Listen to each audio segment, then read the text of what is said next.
বাংলাদেশের রাজনৈতিক ইতিহাসে সবচেয়ে নাটকীয় অধ্যায়ের একটি লেখা হয় ২০২৪ সালের ৫ই আগস্ট।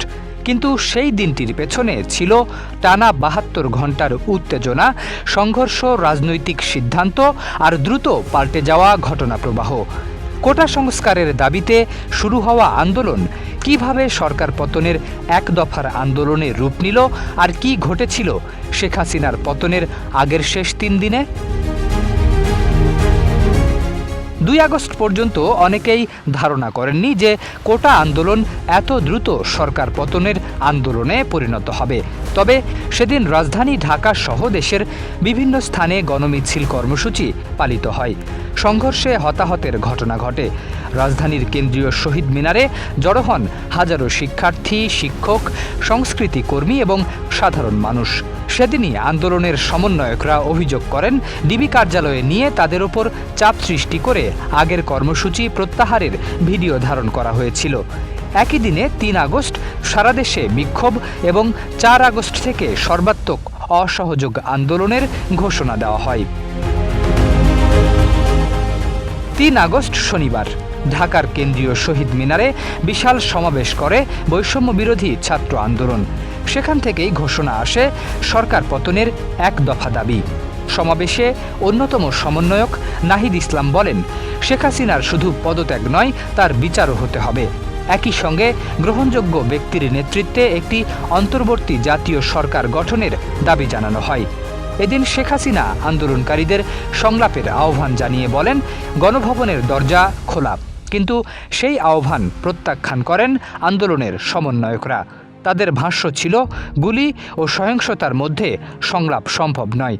একই দিনে সারা দেশে অনির্দিষ্টকালের জন্য অসহযোগ আন্দোলনের ঘোষণা আসে। পাল্টা কর্মসূচি দেয় আওয়ামী লীগ। ৪ আগস্ট অসহযোগ আন্দোলনের প্রথম দিনেই দেশের বিভিন্ন স্থানে ব্যাপক সংঘর্ষ ছড়িয়ে পড়ে। সরকারি হিসাব অনুযায়ী শতাধিক মানুষ নিহত হন। সরকার মোবাইলের 4G ইন্টারনেট বন্ধ করে দেয়। সন্ধ্যা থেকে সারা দেশে অনির্দিষ্টকালের জন্য কারফিউ জারি করা হয়। অন্যদিকে আন্দোলনের সমন্বয়করা শাহবাগ থেকে ঘোষণা দেন, নির্ধারিত ৬ আগস্ট নয়, একদিন এগিয়ে ৫ আগস্টই হবে মার্চ টু ঢাকা। সারা দেশের ছাত্র জনতাকে ঢাকায় আসার আহ্বান জানানো হয়। ৫ আগস্ট কারফিউ কার্যকর থাকলেও সকাল থেকেই ঢাকার বিভিন্ন প্রবেশপথ দিয়ে রাজধানীর দিকে আসতে শুরু করেন হাজার হাজার মানুষ। বন্ধ করে দেওয়া হয় ব্রডব্যান্ড ইন্টারনেট। ৩ দিনের সাধারণ ছুটি কার্যকর হয়। গুরুত্বপূর্ণ স্থাপনাগুলোতে মোতায়েন করা হয় সেনাবাহিনী। রাজুক উত্তরা মডেল কলেজ এলাকা, শাহবাগ, বকশীবাজার, রামপুরা ও বসুন্ধরা সহ বিভিন্ন স্থানে উত্তেজনা ছড়িয়ে পড়ে। তবে বিভিন্ন স্থানে সেনাবাহিনীকে আন্দোলনকারীদের বাধা না দিতেও দেখা যায়। এ সময় সেনাবাহিনীর পক্ষ থেকে বারবার জানানো হচ্ছিল, সবাই শান্ত থাকুন, সেনাপ্রধান জাতির উদ্দেশ্যে বক্তব্য দেবেন। এরই মধ্যে খবর ছড়িয়ে পড়ে, শেখ হাসিনা ক্ষমতা ছেড়ে দেশ ত্যাগ করেছেন। পরে জানা যায়, সামরিক বাহিনীর একটি উড়োজাহাজে করে তিনি ভারতে যান। দুপুরে বিভিন্ন রাজনৈতিক দলের নেতাদের সঙ্গে বৈঠক শেষে বিকেল ৪টার দিকে সেনাপ্রধান জেনারেল ওয়াকারুজ্জামান আনুষ্ঠানিকভাবে ঘোষণা করেন, প্রধানমন্ত্রী শেখ হাসিনা পদত্যাগ করেছেন।